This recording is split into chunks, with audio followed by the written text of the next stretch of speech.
Bangers, kita lanjutkan lagi cerita mengenai Wempi sebagai mentor yang mendorong agar brand-brand lokal mampu bersaing di pasar global. Dan salah satu kasus yang akan kita bahas adalah Tinker Game. Tapi sebelum itu, mari kita simak dulu snapshot berikut ini.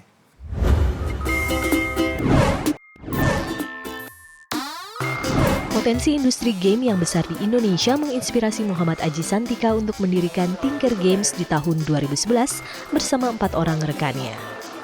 Hingga kini, Tinker Games sudah menciptakan puluhan game yang bisa dinikmati melalui multi-platform di aplikasi iOS dan Android maupun komputer PC.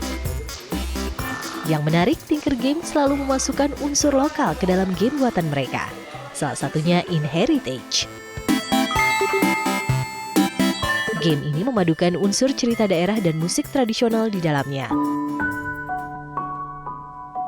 Siapa? Suara siapa itu? Inheritage pun berhasil menarik perhatian Kakehashi Games, studio pengembang game dari Jepang, yang kemudian melokalisasi game tersebut ke dalam bahasa Jepang.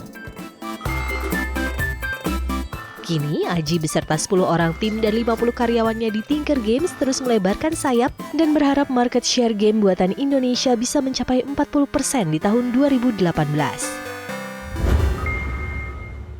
Ya, abis ini kita akan undang wakil dari Tinker Games untuk ngobrol sama kita, Jevin Prabowo.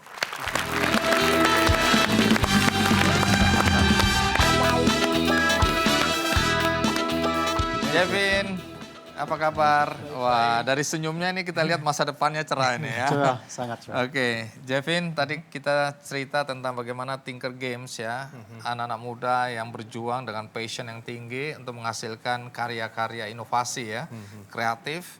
Tapi mungkin saya nggak tahu apa masalah yang dihadapi sehingga waktu itu kelihatannya kurang berhasil. Nah, kalau boleh tahu problem yang utama yang dihadapi waktu itu sebelum WMP datang dan ngobrol itu apa? Sebenarnya kita kan kayak orang-orang kreatif itu lebih banyak, apalagi anak muda ya, kita pasti lebih banyaknya berpikir untuk berproduksi, untuk berkreasi gitu. Jadi kita punya banyak ide, kita membuat sesuatu terus kayak kita puas akan hasilnya. Tapi kita masih belum tahu gimana cara kita memasarkan si game-game tersebut. Gimana kita membuktikan si capability kita. Jadi gimana caranya orang-orang tahu kita itu hebat. Bagaimana kita menemukan koneksi yang cocok dan gitu-gitu. Jadi kita tuh lebih banyak bikin dan kalau memang harus dijual gratis ya gratis. Karena kita tuh lebih pengen karya kita dikenal. Tapi di luar itu untuk sustain ya kita butuh penjualan. Oke, jadi intuisi bisnisnya waktu itu belum ada ya, atau belum terasa.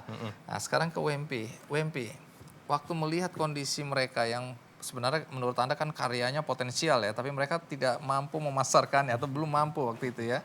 Apa yang pertama Anda lakukan? Yang pertama saya lakukan saya pelajari perusahaannya secara total. Plus, talentanya, apa yang lacking, apa yang kekurangannya, kekurangannya, semua gitu kan. Secara finansial, strategik, operasional, HR, human resources, semua gitu kan. Setelah saya pelajari itu semua, saya lihat ini, Jevin, anaknya pintar banget. Apalagi dengan Aji, dengan semua yang, Jevin semua anaknya pintar banget. Dan saya lihat mereka walaupun down secara finansial, semangat mereka itu nggak bisa saya ungkapkan dalam kata-kata semangat mereka untuk membangkit gitu kan. Dan setelah itu saya kasih mereka tugas. Saya kasih mereka 30 tugas setiap minggu yang harus mereka lakukan. 30 aja. Antara lain apa itu ya?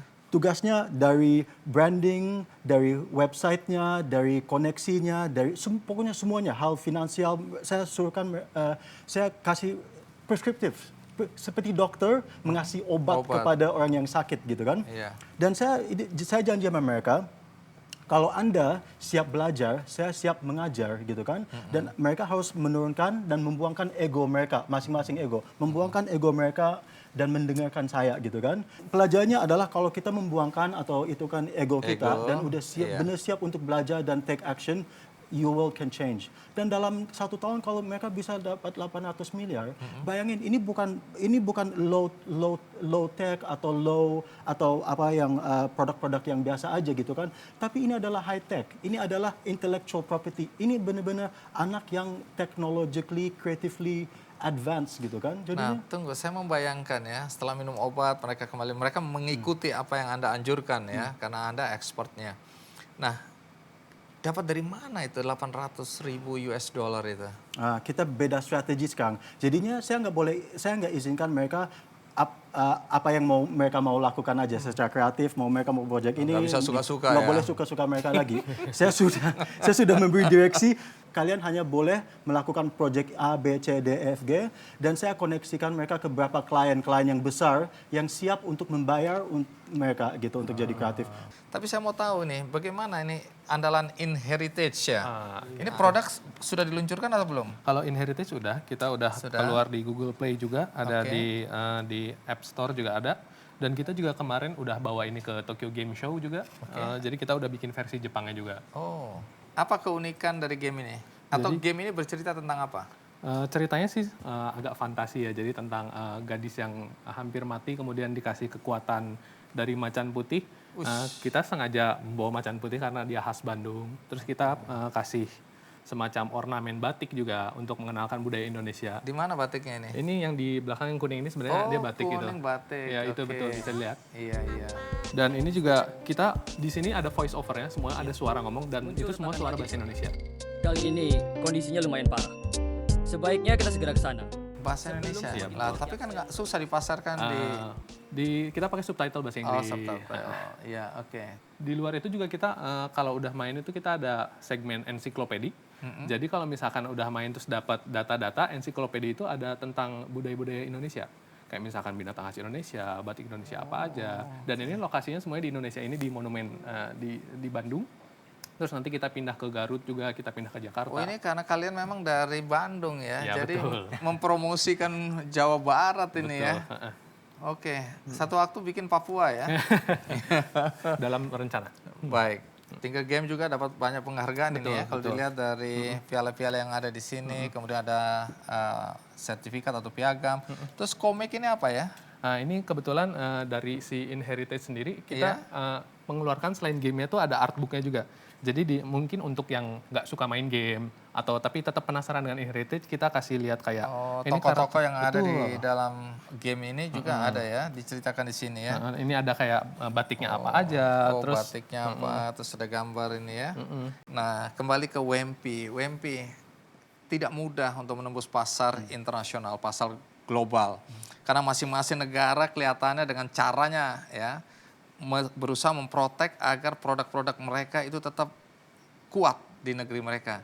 Nah, boleh tahu apa tingkat kesulitan ketika kita mau masuk ke pasar-pasar internasional semacam itu? Setiap negara ada peraturannya dan ada standar dan ISO-nya atau peraturan-peraturannya apa yang boleh masuk, apa yang tidak boleh masuk, apa juga standard of produknya, kesehatannya, all these different things. So yang paling penting kita lihat aja Amerika. Yang Amerika itu bisa mereka ekspor semuanya, maunya makanan, minuman, Ke seluruh negara. semua digital semua. Iya. Jadinya seringkali kita mikir peraturan apa sih yang dipersulitkan. Memang pemerintah banyak mempersulitkan dan membuat peraturan-peraturan itu untuk menjaga pasar masing-masing gitu kan. Tapi sebenarnya kalau Amerika bisa kemana-mana, kenapa kita nggak bisa?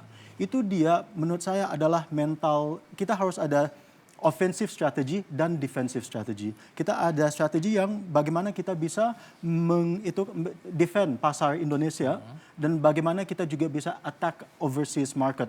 Dan offensive strategy yang paling penting bukan strategi yang kompetisi, tapi strategi yang kolaborasi.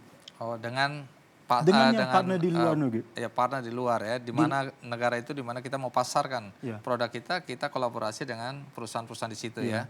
Jadinya jangan kita go it alone. Kita jangan ke luar negeri itu sendiri gitu kan. Misalnya kita lihat anak Tinker ya. Saya sangat bangga dengan anak-anak Tinker. Satu dari udah mau benar bangkrut gitu kan. Mereka sekarang bisa memberi nafkah kepada sekitar 35 ya staff di Tinker sekarang ya. Baik, menarik WMP, sebelum kita lanjutkan karena habis ini Anda akan bercerita tentang pasar di Timur Tengah, negara-negara muslim, dan nanti ada satu marketplace yang Anda ciptakan, Anda bina untuk mengakomodasi pasar-pasar internasional tapi yang berbasis agama Islam ya. Dan juga satu hal lagi adalah syarat-syarat untuk bisa menembus pasar global. Apa saja nanti WMP akan memberitahu kepada kita semua. Do more, do good, Big Bang.